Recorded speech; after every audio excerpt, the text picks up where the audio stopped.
بسم الله الرحمن الرحيم. الحمد لله الذي أرسل رسوله بالهدى ودين الحق ليظهره على الدين كله وكفى بالله شهيدا، وأشهد أن لا إله إلا الله وحده لا شريك له إقرارا به وتوحيدا، وأشهد أن محمدا عبده ورسوله صلى الله عليه وعلى آله وسلم تسليما مزيدا. أما بعد، تفضل بالسلام، افتح واقرأ.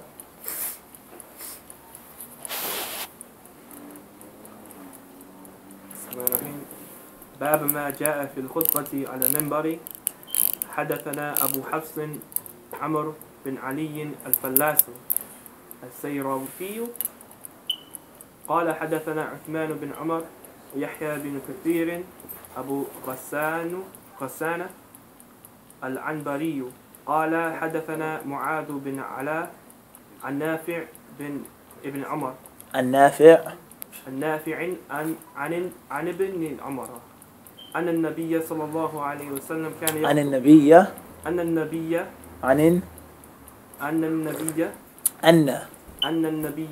صلى الله عليه وسلم كان يخطب إلى الجذع، فلما اتخذ النبي صلى الله عليه وسلم المنبر حن الجذع حتى أتاه فالتزمه فسكنه. طيب، جزاك الله خيرا. طيب، باب ما جاء في لا close it. أيوة، باب ما جاء في جذع المنبر. try again. باب ما جاء في الخطبة جذع المنبر على المنبر. صحيح. حدثنا أبو حفص عمر ابن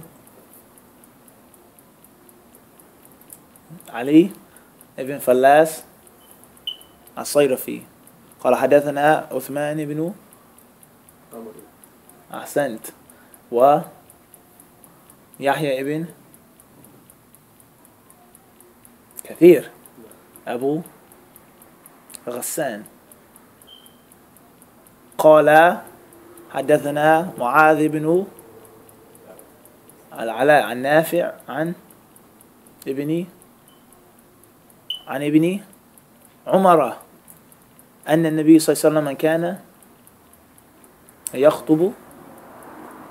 طيب، خير خير إن شاء الله. طيب, translate the hadith please. We can't memorize, at least we can translate it. Bismillah. If you can't, لا خلاص أيوة, closed. No, it's closed. We can't look at it no more. أيوة. تفضل. Bismillah. Give it a shot. Chapter of the hadith, just the hadith, not the isnad, just narrated Ibn Umar that the Prophet ﷺ used to give the khutbah على الجذع or إلى الجذع منبر. I don't know. طيب, continue. فلما اتخذ النبي صلى الله عليه وسلم المنبر. So when the Prophet ﷺ he took the minbar, approached the minbar. حن الجذع. طيب, فالتزمه فسكن. طيب, تفضل على مين. It became quiet. طيب, تفضل على مين. Narrated Ibn Umar. The Prophet used to lean on, he used to give the khutbah while leaning on the tree bark. And when he took on the minbar, the tree bark would cry lightly. And the Prophet had hugged the tree bark. Tree stump. The tree stump, and it caused it to be in a state of tranquility. Allahu Akbar. طيب, narrated Ibn Umar that the Prophet عليه الصلاة والسلام كان النبي صلى الله عليه وسلم يخطب إلى جذع وهزي إليك بجذع النخلة تساقط عليك عبد السلام رطبا جنية. سورة مريم. You remember سورة مريم? No. Not yet. طيب, next summer إن شاء الله بإذن الله. وهزي إليك بجذع النخل. Allah says, shake the jidh of the date palm tree تساقط عليك رطبا جنيا. Fresh dates will fall upon you. Aywa, jidr, same word. The point I'm trying to get to is a student of knowledge uses one thing to understand another. One thing helps you understand something else. Good understanding of the Quran means a good understanding of without a doubt, especially from the point of the Arabic language. Same word, jidr. Okay, have you ever seen a tree, a date palm tree? Anybody? I'm sure many brothers. Maybe in California, Florida, or maybe in Guyana. Not in Guyana. Really? Is it easy to shake a date palm tree? Let alone the bottom of it. It's impossible. Allahu Alam. It's not impossible. Difficult. But not easy at all. Some palm trees are thick. Even the thin ones. There's nothing sweet about shaking it. And then the dates are attached to the top of the tree. The vines, the branches, you can it's not easy at all. So how did Allah tell this weak, poor, miskeen woman, this distraught woman who just gave birth to a child all by herself, who was afraid, who was running away from her people, who accused her of this and accused her of that, to shake the date palm tree, and fresh dates would fall. Not climb up, it will fall down on you. Anybody ever had a child before? Or when a woman has a child, what type of state is she in? So why would Allah tell Maryam to do that? In other words, what do we benefit from this? Is that it is your job to put your trust in Allah and take the step that Allah told you to step, and that's it. Don't worry about anything else. Do what Allah tells you to do if you truly are a believer. Simple as that. All you have to do is do what we command you to do. Allah could have allowed the dates to fall on her instantly. He could have made the dates kun fayakun. But He told her to do something, to teach His slaves that nothing in life happens in your sleep. You have to take an effort. You have to make an effort, take a step. And then the rest is in Allah's hands. And this is something that is extremely important. It's going to be an entire lecture series on this concept of tawakkul and taking the reason or the means, the sabab. You want to go overseas, you want to seek ilm, do what you're supposed to do, and the rest is up to Allah. Don't worry about this and that, and cave, how I'm going to live, and kada. This is a very important concept, a very important benefit we get from that story of Maryam alayhi salam. Also Musa's mother alayhi salam. Allah told her to take her child, her son, that she was hiding from Pharaoh, put him in a box, and put him in the Nile River, the second largest river in the world. What's the largest river? Mississippi. Not the Euphrates. Ahsant. Come on, Sheikh. You built them up, huh? Yeah, you did. I didn't say that. Amazon. Ahsant. Al-Muhim is a huge river. The Nile River is huge. Mississippi River is huge. Last summer that I got a chance to see it. It was amazing. Huge river. Beautiful. But the Nile River is huge. Take a newborn baby, your only son that you have, put him in a box, and put him in the Nile River. It's a lot, right? That's a lot. It's a whole lot. On anyone, let alone a woman. It's a lot. Allah says, "Inna raduhu ilayki wa ja'iluhu min al-mursaleen." He says, not only will we give you back your son, he's going to come back safely, but it's going to be from the messengers. Allahu Akbar. Promise. And what did she do? No, Ya Allah, it's my only son, please, cry. She did it. She put her trust in Allah. She believed in Allah's promise. And she fa'alat sabab. She did the reason and the means behind it. And the rest was upon Allah. That's all you have to do. Take a step and leave the rest to Allah subhanahu wa ta'ala. Try your best and that's it. So this is something we need to be mindful of. Now, this hadith, let's go back to the hadith. The Prophet ﷺ used to make a minbar, he used to give khutbah, and he would lean or prop himself on a jidr, the tree stump. But when the minbar was made for him, he left it off and he would stand on minbar. And the tree stump, it said, Hanna. They began to cry and weep. And the Prophet ﷺ stopped. فَالْتَزَمَهُ. He hugged it, embraced it. فَسَكَنَ. And it got sakina. It became still and easy. Allahu Akbar. Authentic hadith. What do we benefit from this hadith? Al-Islam, fadl. That what we perceive are inanimate objects that has feelings. that inanimate objects can possibly, from time to time, have feelings. طيب خير تفضل أبو أمين. Status of the Prophet, creation, all around. They loved him. Now, Allahu Akbar. And anyone who takes the Prophet's way, his sunnah, learns it, studies it, inshallah implements it, the people will love him also. طيب تفضل. That the Prophet, peace and blessings be upon him, was sallallahu alaihi wasallam, was a mercy to mankind and also all the creation. Allahu Akbar. A mercy to all of creation. We spoke about this yesterday in the khutbah. طيب تفضل. To be mindful of nature. خير. طيب. Anyone else? Anyone else? تفضل. All of the Allah's creation connected with him. Everyone benefited from the Prophet ﷺ. طيب خير. تفضل. Permissibility of giving khutbah on the minbar. The permissibility of giving a khutbah on the minbar, and that's the sunnah. Ahsant. طيب. What else? What else do we deduce from this hadith? This is direct from the sunnah now. It's not taking it direct from the sunnah of the Prophet ﷺ, the authentic hadith. طيب. تفضل. Leaning on something when delivering your khutbah. That he what? Leaning on something when Is from the sunnah have a support. to support yourself or to lean on something or stand on something during the khutbah. Now that's the sunnah. Is it obligatory? It's a different issue. But at least we can say it's permissible. Recommended by al-Muhim is Jews. Ahsant. Fadal. The permissibility of getting off the minbar for necessity. The permissibility of getting off the minbar for a need and not necessity. A need, a haja. Didn't have to be necessity, but it was a need. Right? Even if it's something that the people look down upon, a crying baby, someone is speaking, al-Muhim, a need, a haja, ahsant. And that's the way you word it when we istinbat. Permissibility, impermissibility, recommendation. Kada. طيب فضل أبو مين.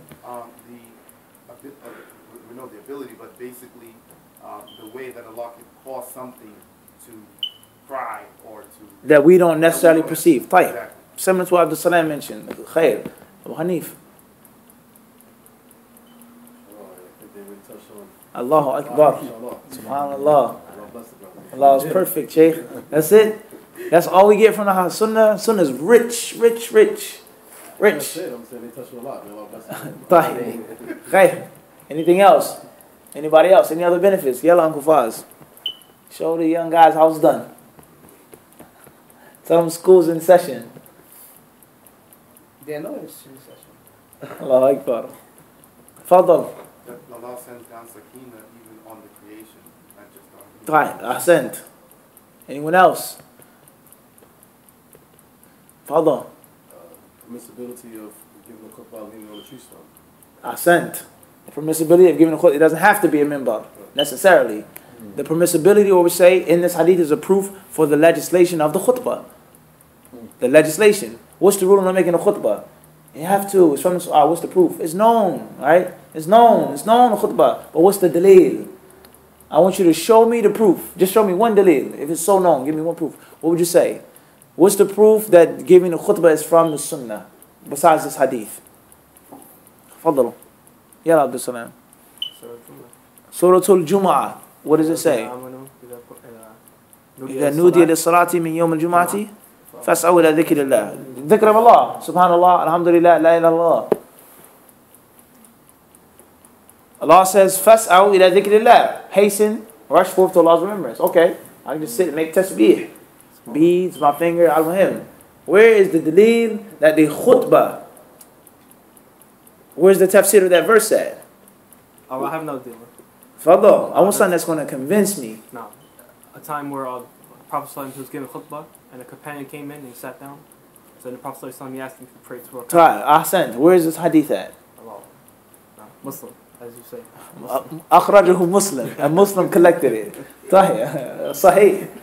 Narrated a slave of Allah. Tayyib. Khair. Tayyib. That's the delay, but we need to know where it's at though. You may be talking to somebody that's not convinced easily. When you go outside the boundaries, when you go outside your little bubble, your hub, your protected environment, then it's a different story now. Anyone who's made Hajj can realize that. So hey, now you're talking to somebody that doesn't agree with you, somebody that doesn't know what you know, someone that's not from your background. Now you have to prove to them If you can give me one authentic hadith, that is I'll come to the sunnah. Come to the sunnah, Abu Hanif. The sunnah of the Prophet sallallahu alaihi wasallam. Sahih. I'll come to the sunnah of the Rasul. Khair inshallah. طيب, anybody else? Any other deleers that is from the sunnah to give a khutbah? Was the khutbah specific to Friday? No. It wasn't. طيب. Like Hajj. Hajj, mashallah. Was Hajj on Friday? Possible, not strong enough, but that was good. That was nice. Fadl Use the same hadith. La, we don't want this hadith. We want something else. There was a verse in the Quran. La, we need it. I'll say the verse, then you tell me. La, we said we wanted it from the sunnah hadith. Okay. You have to give the. What did Omar say? But You have to find out where it's collected. If you can say the hadith. yeah, no doubt. Yeah, that's right. Even if it's weak, just tell me where to find it. Maybe Bukhari. طيب, in this hadith, the Prophet ﷺ كان يخطب إلى جذع. In this hadith is the permissibility of cutting down a tree and using it. And it's not disrespect or it's not destroying the environment.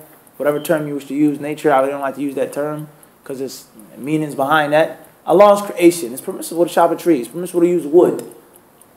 فَلَمَّا اتَّخَذَ النَّبِيُّ صَلَى اللَّهُ عَلَيْهِ وسلم الْمِنْبَرَ. Another benefit from this hadith is the simplicity of the sunnah. The simplicity of the sunnah. Whereas he used to use a tree stump. And he was giving the best thing to be given. He was giving solid gold. Teaching Allah's words to the Muslims. And from that little small masjid in the Prophet ﷺ city, Medina, all over the world, the rays of light spread. Even here in New York City. Right now. Just like that. But it all started with something simple and basic. The Prophet says, if you wanted to, he could have had a pulpit made out of gold or stone or expensive coral or this or that or silver. Tree stump. Simple and basic. As long as it gets the job done. As long as it what? Gets the job done. And this is a major concept that is consistently mentioned in the sunnah of the Prophet, how he taught, how he spoke to the people. He addressed the people on their level of understanding. And he didn't go beyond their understanding. Khair, Fadl Abu Hanif. I was saying something else that I just think about. I got from hadith. Having the sunnah, having the Prophet Muhammad say something close, and him leaving, we can take it as a sign that that's a sad situation, a sad affair. That the Prophet says something leaving and being further away from him. Right. Whereas the tree stump cried, and it, la shak, ahsant, no doubt, closer time to nubuwah, closer time to prophecy, without a doubt. Khair inshallah. طيب. Hopefully we memorize this hadith tonight. بإذن الله. عن ابن عمر أن النبي صلى الله عليه وسلم كان يخطب إلى جذع فلما اتخذ النبي صلى الله عليه وسلم المنبر حن الجذع حتى أتاه فالتزمه فسكن. والله, that's like يعني easier than pouring this tea. Just like just like that. Simple. But you have to try, put your trust in Allah, you have to believe that you can do it. You can believe in what Allah gives you. Khair inshallah. Okay, what did we mention in our last class? What were we speaking about in our last lesson? Wudu. What were we talking about wudu? What did we talk about in the last class? Uncle Faz. You were absent again. Right. Subhanallah. My Lord is perfect. Abu Hanif. We were talking about the different rulings on wiping over socks, wiping over... The different rulings with regards to wiping over your socks, wiping over a cast, a turban, a khimar, ahsantum, shoes. Naam. What else? That was pretty much the summary. Ahsantum. طيب. Khair inshallah. The author of Akhtar al-Mukhtasarat, he says here, فصل نواقض الوضوء 8 خارج من سبيل مطلقا وخارج من بقية البدن من بول وغائط وكثير نجس غيرهما وزوال عقل إلا يسير نوم من قائم أو قاعد وغسل ميت وأكل لحم إبل والردة وكل ما أوجب غسلا غير موت ومس فرج آدمي متصل أو حلقة دبره بيده ولمس ذكر أو أنثى الآخر لشهوة بلا حائل فيهما لا لشعر وسن وظفر ولا بها ولا من دون 7 ولا ينتقض وضوء ملموس مطلقا ومن شك في طهارة أو حدث بنى على يقينه وحرم على محدث مس مصحف وصلاة وطواف وعلى جنب ونحوه ذلك وقراءة آية قرآن ولبث في مسجد بغير وضوء. طيب, who wants to read inshallah? Ibrahim, تفضل عبد السلام. بسم الله. You need a microphone? I'm good.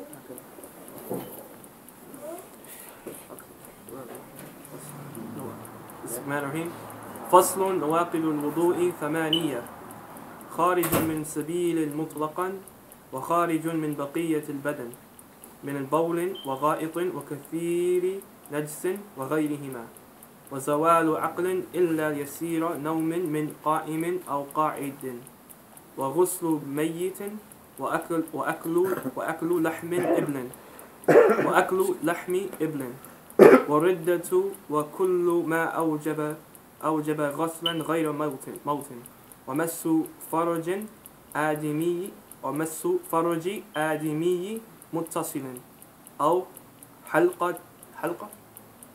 حلقة دبره بيد ولمس ذكر أو أنثى الآخر لشهوة بلا حائل فيهما لا لشعر وسن وظفر ولا بها ولا من دون 7 ولا ينتقض وضوء ملموس مطلقا ومن شك في طهارة أو حدث بني على يقينه بنى أو حدث بنى على يقينه وحرم على محدث مس مصحف وصلاة وطواف وعلى جنوب ونحوه ذلك وقراءة آية قرآن ولبث في مسجد بغير وضوء. طيب, أحسنت, جزاك الله خير, excellent job. Khair, after speaking about wudu, wiping, so on and so forth, different aspects of wudu, he's now going to talk about hadith, the things that nullify your wudu, things that break your wudu.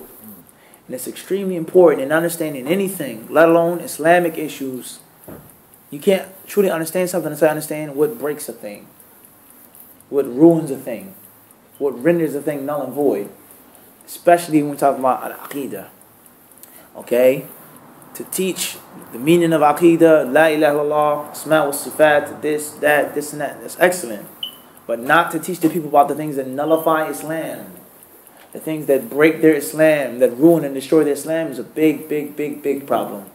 And similarly, the sunnah of the Prophet ﷺ, when a person has a basic understanding of the sunnah with the dalil, with the proof and evidence for a considerable amount of time, then he must learn about the weak ahadith and the fabricated ahadith and the da'if practices that have taken the place of the sunnah. But we said that only comes after what, Abu Hanif? Years of establishing that which is correct. As for us, unfortunately, most of us, imams, speakers, whatever title we're given or called, we start off with talking about bid'ah. Bid'ah, bid'ah, bid'ah, bid'ah, bid'ah, bid'ah, bid'ah, bid'ah, bid'ah, bid'ah, bid'ah, bid'ah. Wallahi. Okay, tayyib. Raise your hand, ya akhi. Call on this person, that person. Give me the sunnah of the Prophet ﷺ with regards to this. With the dalil. Where's the hadith collected? What do we say? Ma adri, I don't know.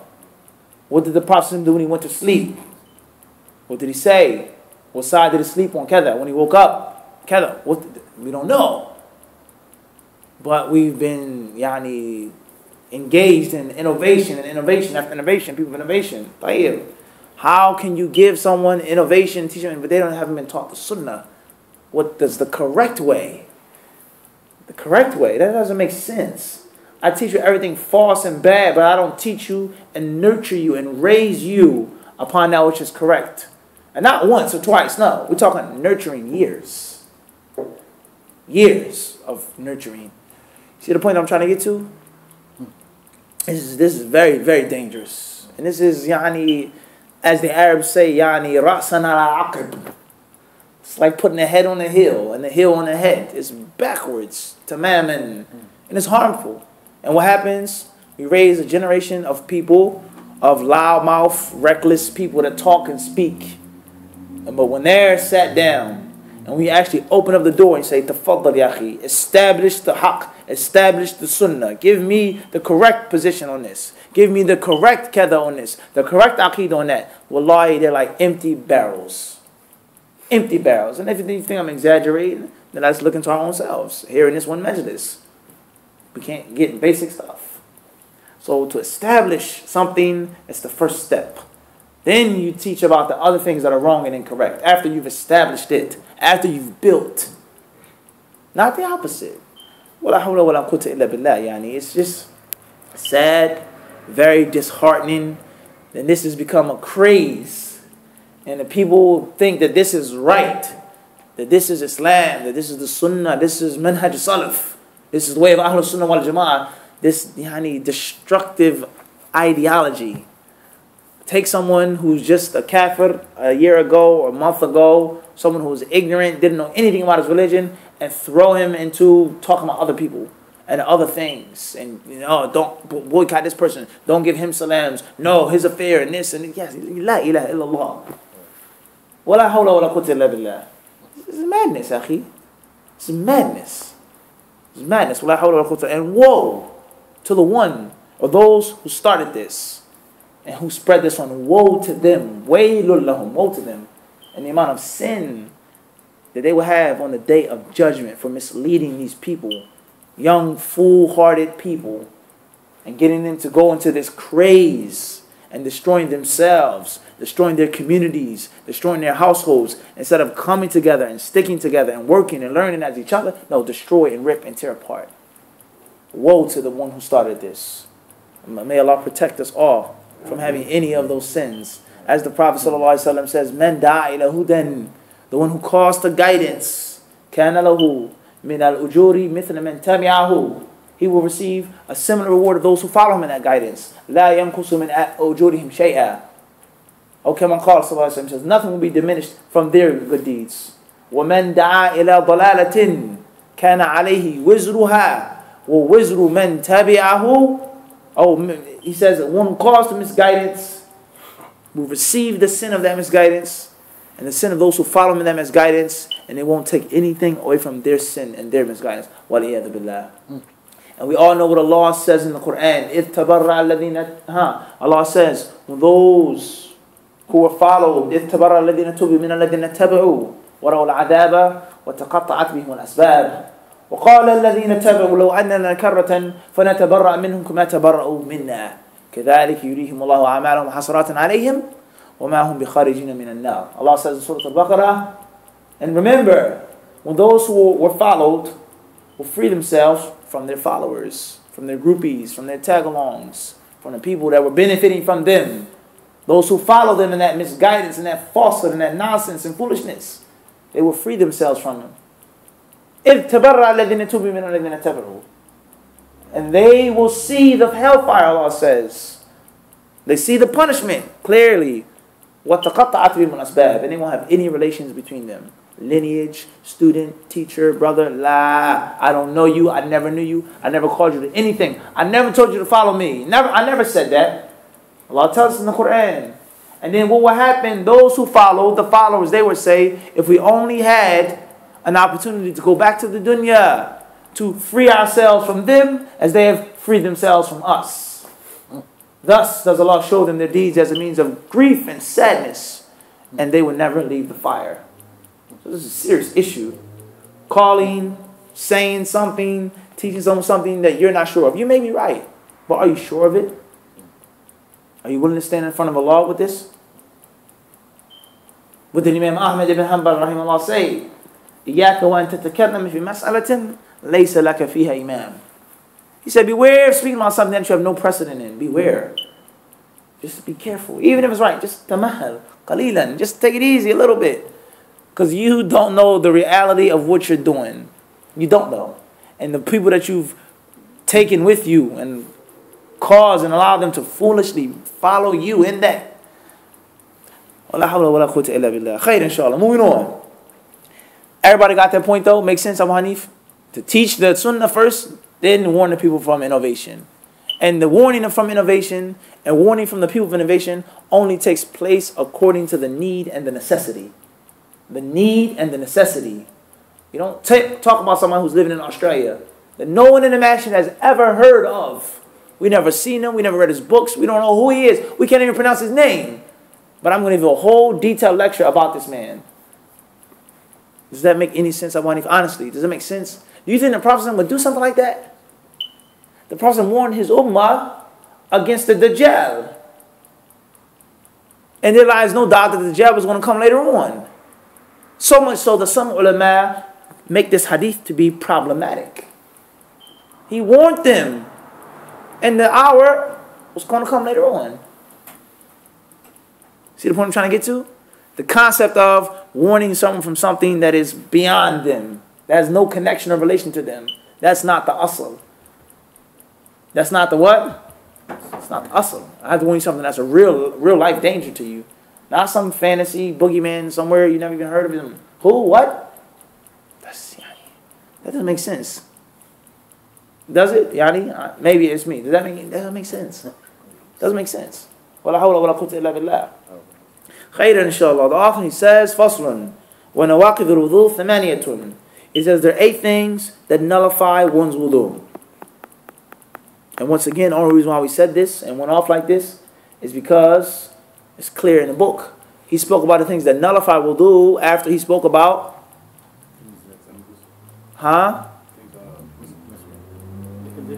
the wudu itself. This breaks your wudu after you know how to make wudu. What to wipe, how many times, what to wash, what to say. You understand? It's not the opposite, yani. Nullifiers of wudu and you don't know nothing about wudu. Faint? That's why we're explaining this. Because it's relative to the topic. It's relative to the topic. And this is one of the benefits that we get from studying the books of the ulama of the past. We just don't learn the information, but we also learn their system, their manhaj, their methodology, and writing and teaching. And there's a system that they had. They established the haqq.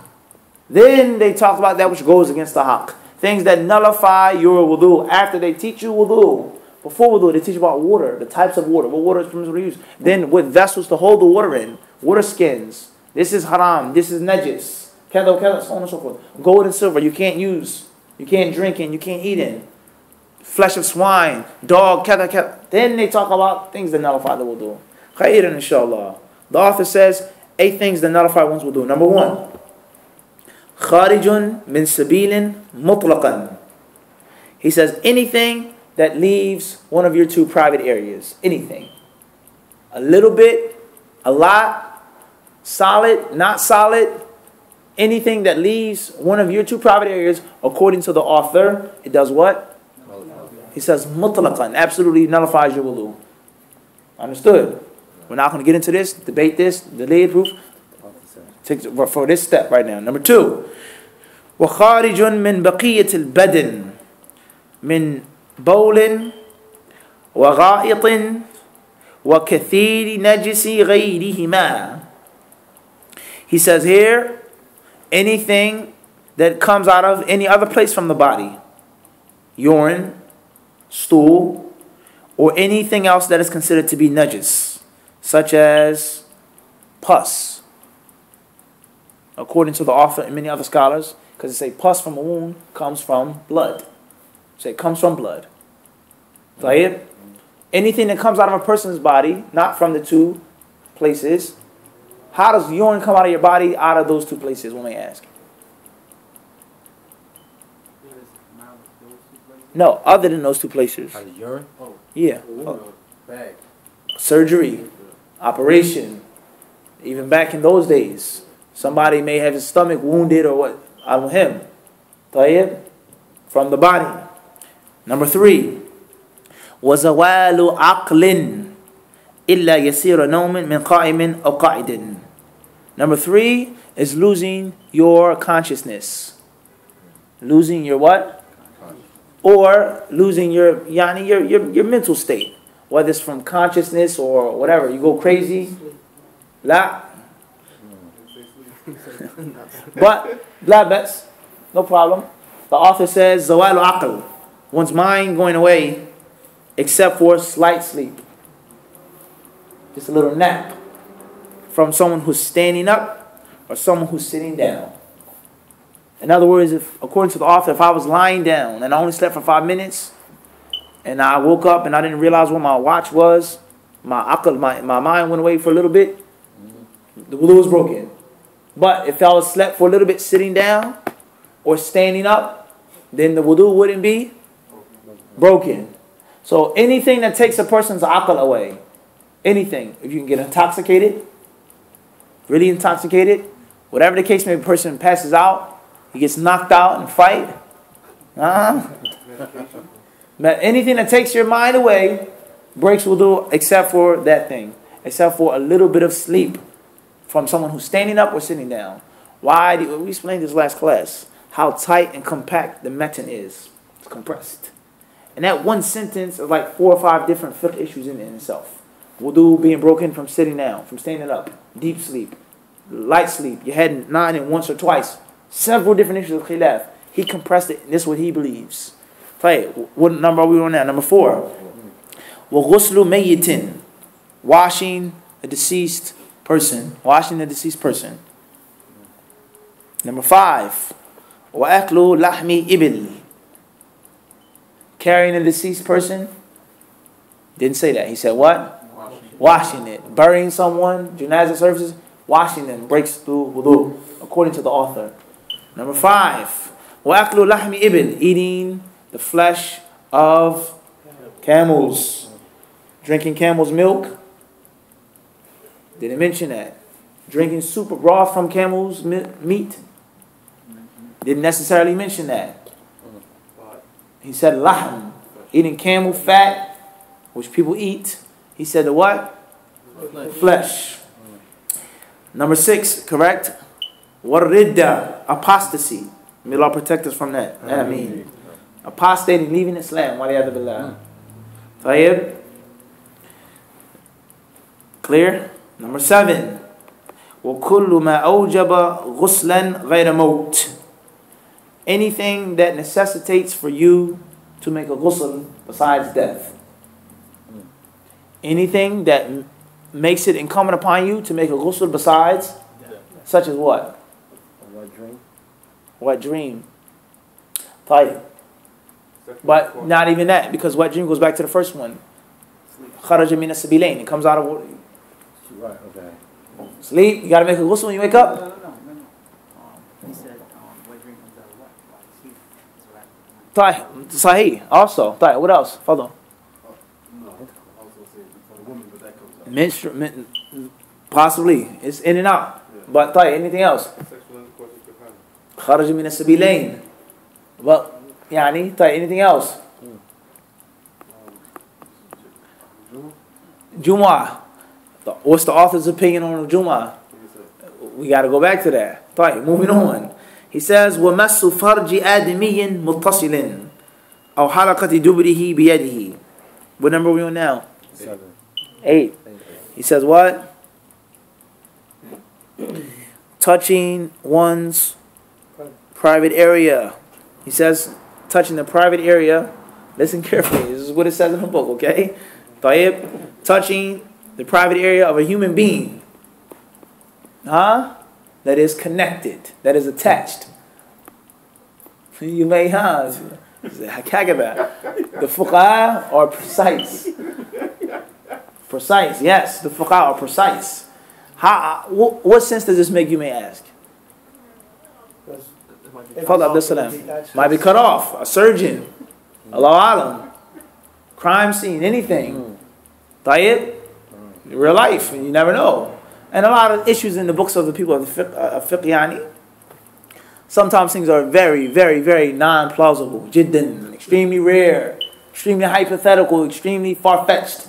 But this is how they wrote their books. Take it or leave it. This is all I have for you. This is what the man said, right? You know what I mean? He said, this is all I have for you. If you like it, take it. If not, aywa, ma salama. It's all I have for you. Tayyib. Or what else? Another issue. He said, of a human being. So I guess touching of an animal is not... Doesn't break wudu. Let's say you have to slaughter an animal and you accidentally touch the animal's private area. Mumkin. You ever slaughter animals, get wild. They jump around, they move around. Okay, anything. You might have to pick the sheep up or move it out the way, or something sick maybe. Waliyadhu that's haram. But this is the ruling. Tayyib. What else? Wiping a child. Wiping a child. La. Child is a human being. And it's also connected. No, that was not included in that. It is included. It's not excluded in what he mentioned, yani. That's the different issue. We're not getting into that right now. We're not getting into the baby right now. If you have a question about that, we ask after the slide. After the class.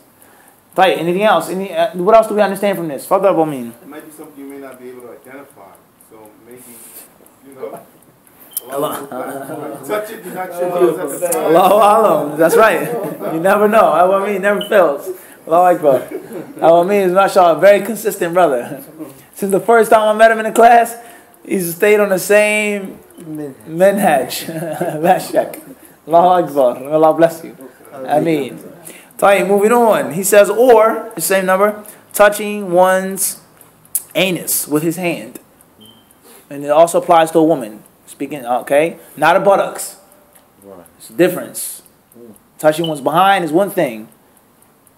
Everybody clear on that? It's a different ruling. It's not the same ruling according to the author. According to what? The author. According to the author. He says, what number we on now? Number 9. He says, وَلَمْسْ ذَكَرٍ أَوْ أُنْثَى الْآخَرِ لِشَهْوَةٍ بِلَا حَائِلٍ فِيهِمَا. Or touching someone else's private area with a lustful intention without any screen or barrier. Touching someone else's private area with a lustful intention without any screen or barrier. Everybody understand this? A man is with his wife, he kissed his wife, he touched his wife, and he touched her private area with nothing on it. And that was it. Then he got a phone call and he left the house. Then he got a phone call, he had to go. Tayyib, what's the rule on his wudu? If he touched her with a lustful intention. He kissed her, tayyib. As for if he just brushed up into her by accident or she bumped into him, he went in the bathroom, he was rushing anything, then his wudu would not be? Wouldn't be broken. Or if he touched his wife and she was wearing something, he touched her private area or she touched his private area and it was a covering, then it would not be? Broken. You understand the detail? And this is the benefits you get from the books of fiqh. And this is why you study fiqh and hadith. Hand in hand, they go hand in hand. You need the different details and the ifs and the ins and outs of the situation. What happens if this happens? With balance, of course. Everybody understand that last point? Everybody understand that last point? Clear. If there is a lustful intention, and if there is a no barrier. So that also answers the question about changing a baby's diaper. May I leave the class, Sheikh? Tafadhal. Khair inshallah. Moving on. He then says here, he says, La li sha'rin, we'll make a bit of a summary. He says, Wala biha, wala man duna sab'in, nor someone who's under the age of 7. And that clears up the issue of the diaper. Or let's say you have a young child, you give your children a bath, you wash them up. Your wudu is not broken. One, is no lustful intention, inshallah. And secondly, they're beneath the age of 7. And that clears, see, that takes a lot of different issues away from you. Moving on, he then says, وَلَا يَنْتَقِضُ وُضُوءُ مَلْمُوسٍ مُطْلَقًا. He says the one who was touched, his or her wudu is not broken under any circumstance. The one who was touched, their wudu is not broken under any circumstance, according to the author. Your wudu is broken because you touched your wife like this and like that. Her wudu remains as it is, unless something else happened to change her wudu being broken. Clear? Everybody with me? No question. Everybody clear right now? Fadl.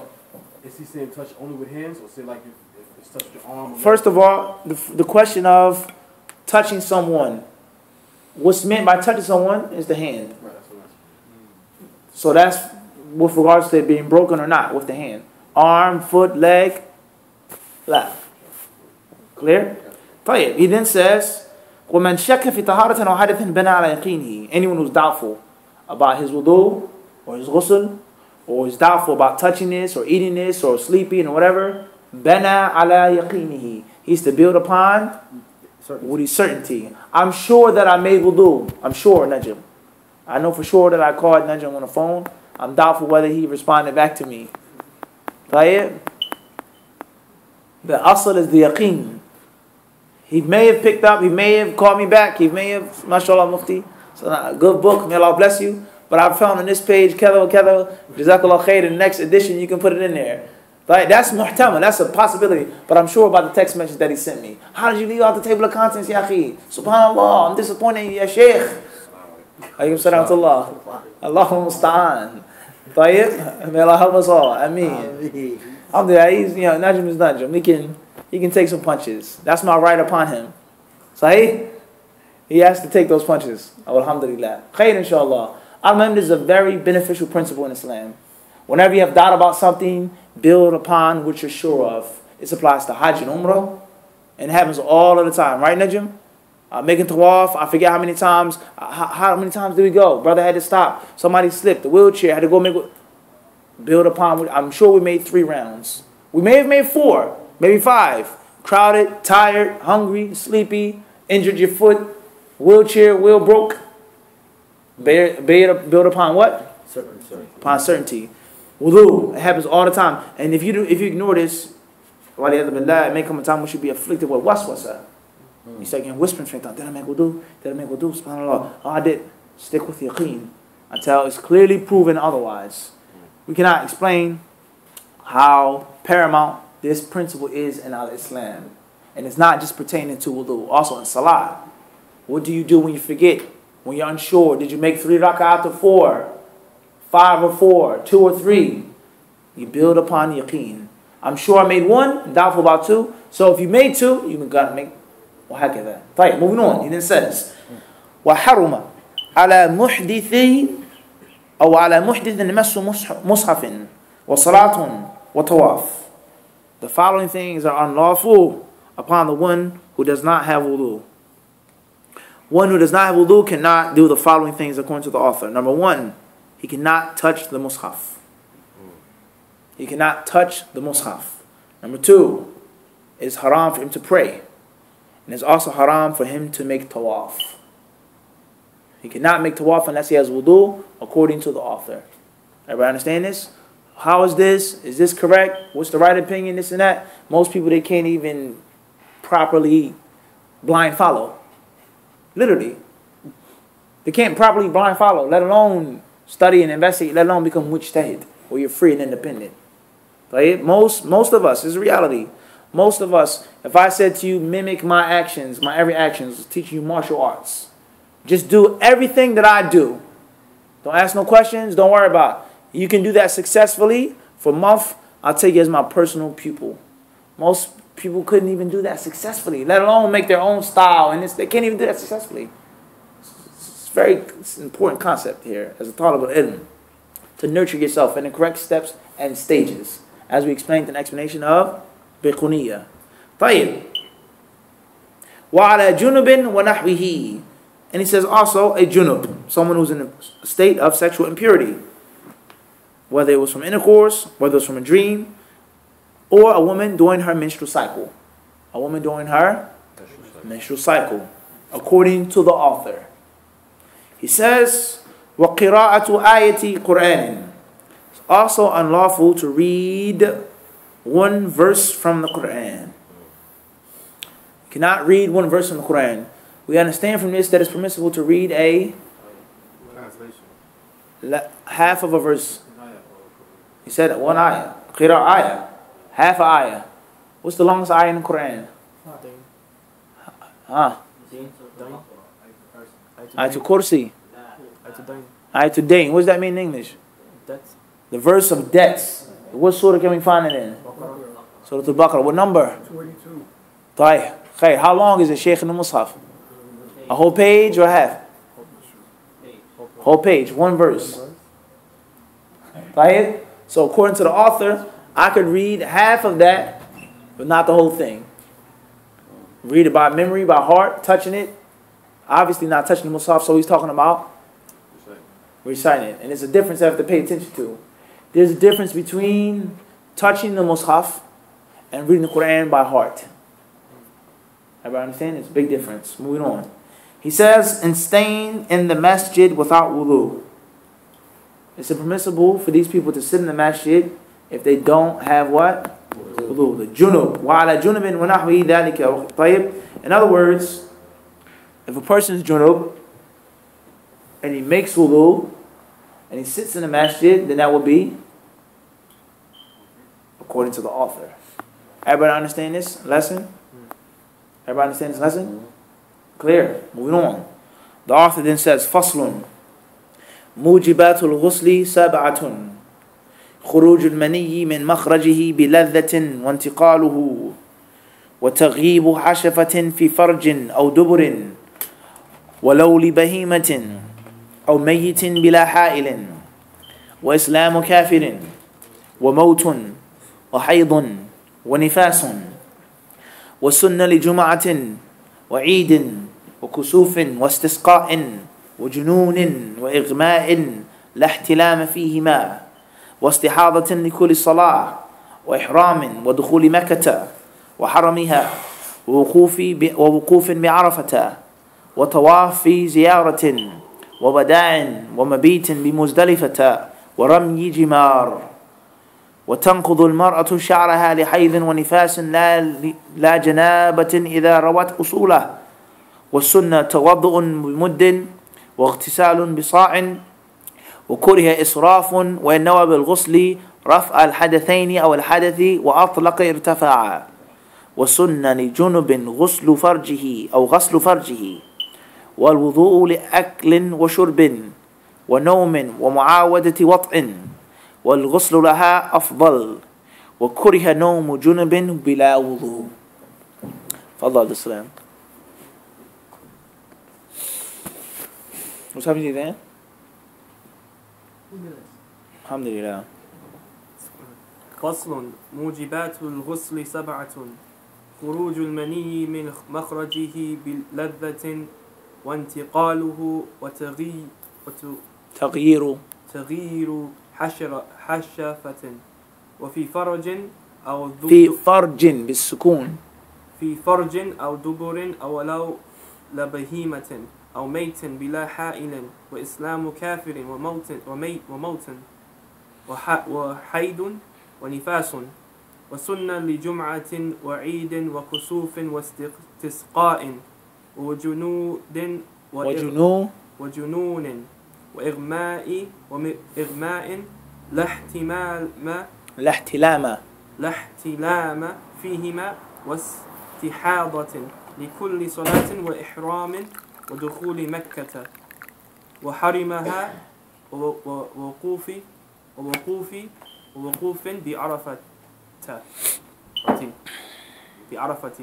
بعرفة ممنوع بعرفة وطواف زيارة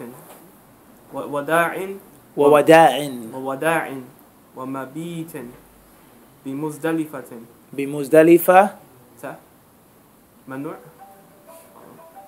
رمي جمار ورمي جمار وتنقض المرأة شعرها لحيض ونفاس لا جنابة إذا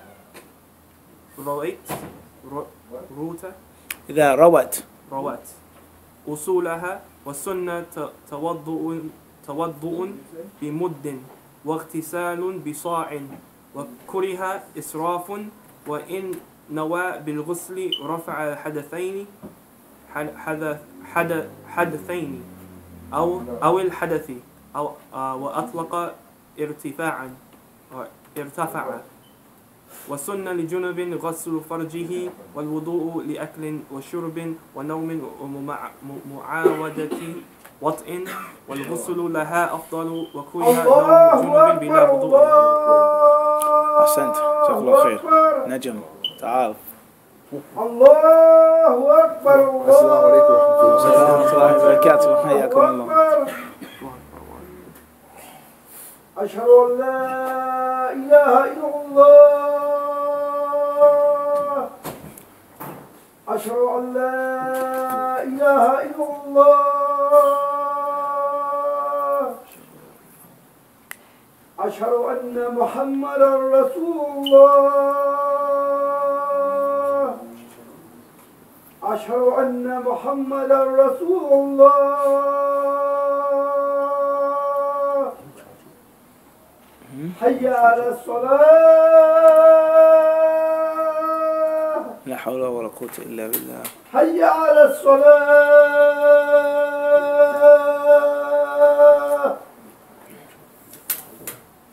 حي على الفلاح.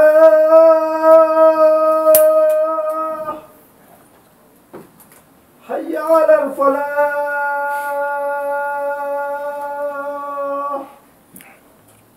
الله أكبر. الله أكبر. لا إله إلا الله.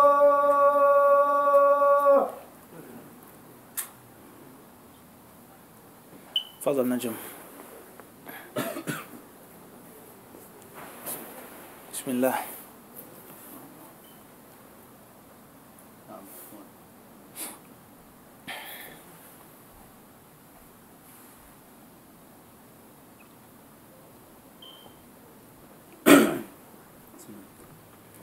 موجبات الغسل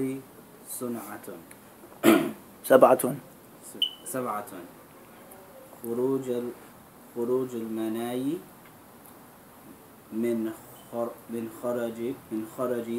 مخرجه بلذة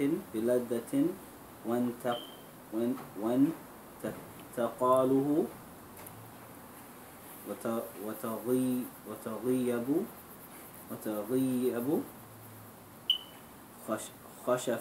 حشفة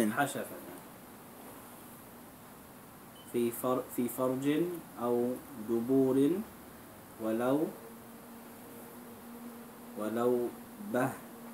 ولو بهيمة أو ميت بلا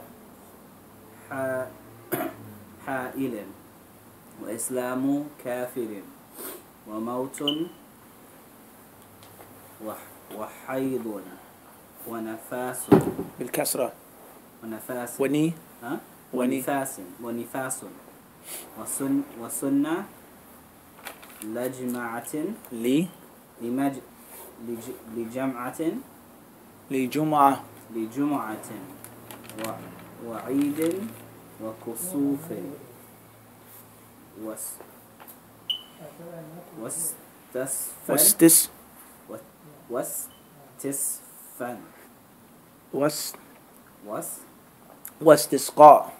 واستسقاء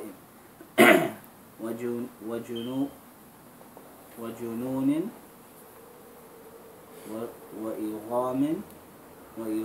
وإغماء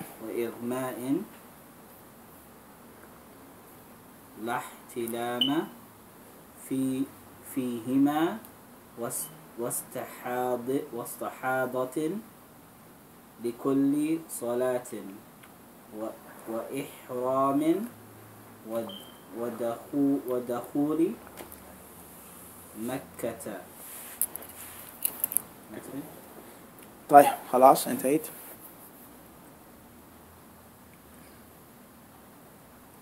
وحرامها ووقوف بعرفة وطواف زيارة ووداع ومبيت بمزدلفة ورامي ورامي جامر جمارة جمرات والجمار. ها؟ رمي الجمار. رمي الجمار وتنقض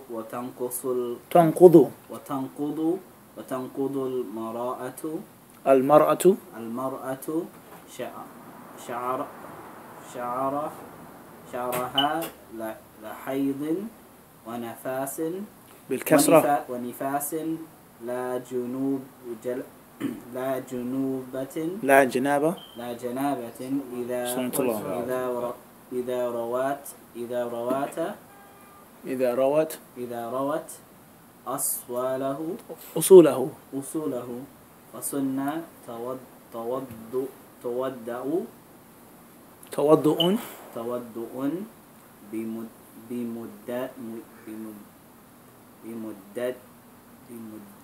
بمد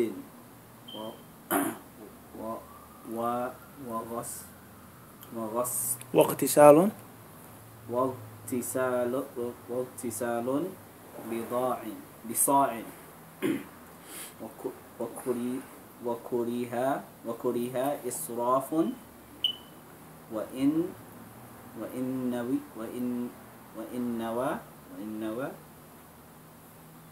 نوى بالغسل رفع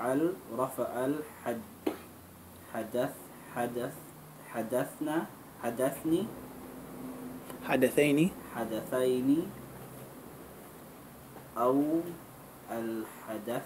أو حدث وأطلق ارتفع وسنة لجنوب غسل فرجه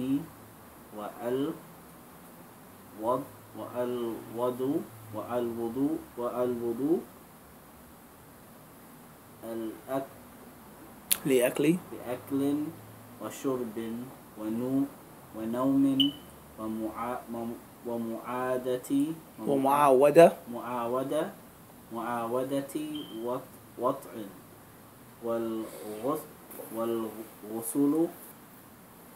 والغسل لها أفضل وكره نوم جنوب بلا وضوء.